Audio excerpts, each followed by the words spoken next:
Hello guys, welcome back to another video. Today I'm going to be talking about the Yamaha yz85. So let's get into the video. The first thing I'm going to talk about is the power band. For this yz85, the power band is not so strong because it's a smaller engine.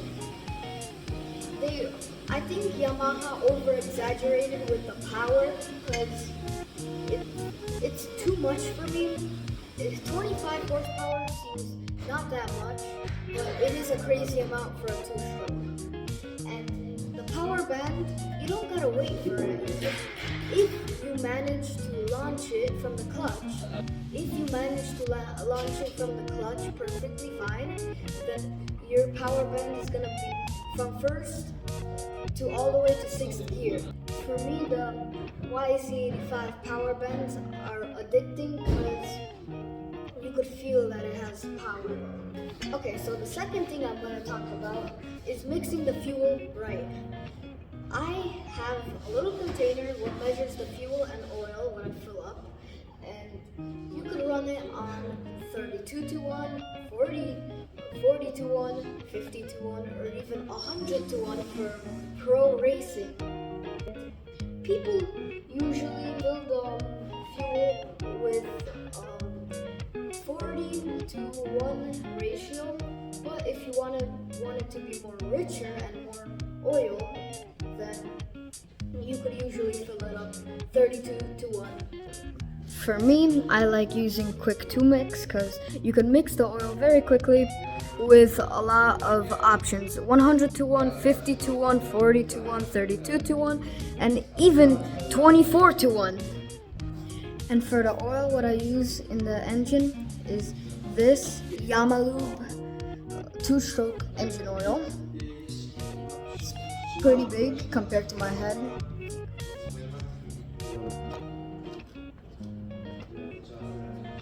Okay, so next thing what I'm going to talk about is the cooling system.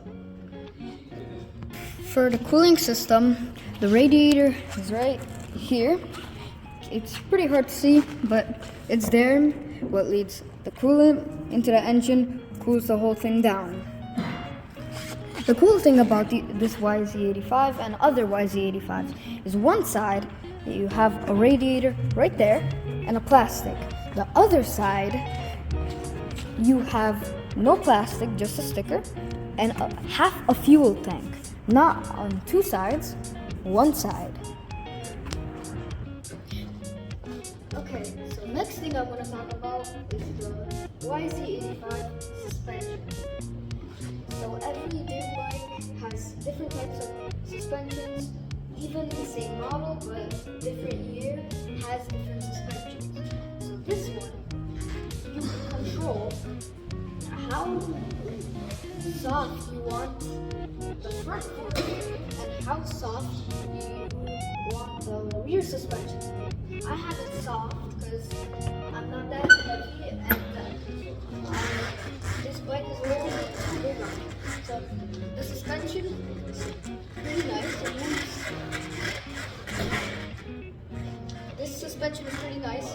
It moves when I sit down. It does everything what I wanted to do. It sits down on it. Even the front forks are really soft.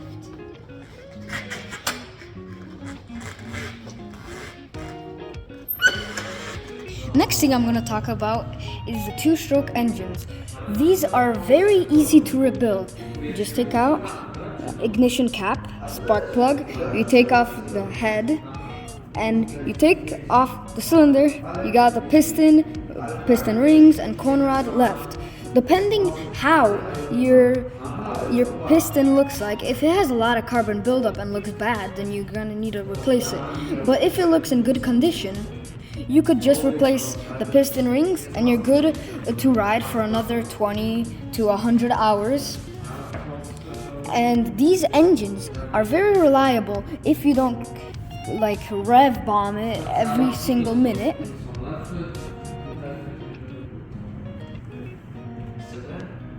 This is the other side of the engine. That's how it looks like. Looks like an engine. Okay, now I'm going to talk about the brake system on this bike. The front and rear brakes are hydraulic. This is the front.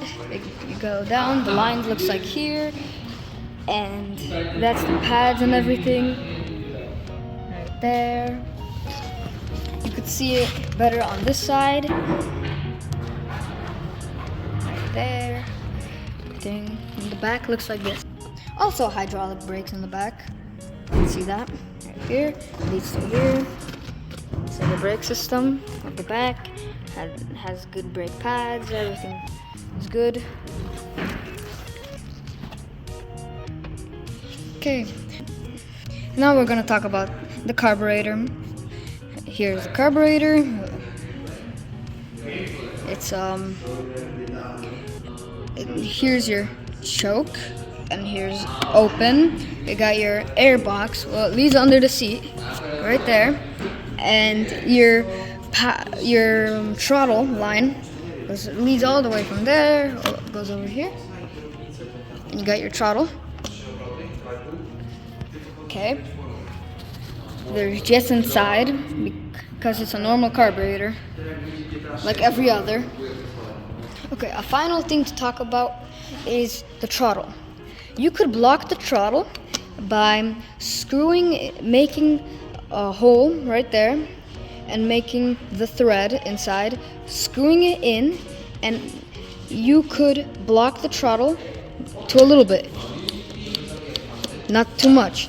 And if you could do it there, you can't screw it in there. So next jump is gonna be all the way over here, what is 3/4 of the throttle. For now I got a little bit, but it's still a lot of power. I think they over exaggerated with the power. It's too much for a kid's bike. That's how the bike looks around.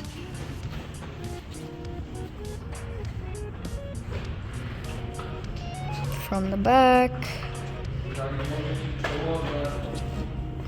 Right here it looks pretty good because you got a huge exhaust, so it gets thinner right here and exits to the exhaust right here. Some two-strokes may, if you have a lot of oil, some two-strokes may even leak from the exhaust all the way down to there and start dripping. This is what happened to me. It started dripping on off-road, and the dirt sticked onto here because there was a lot of oil. What made the dirt to stick?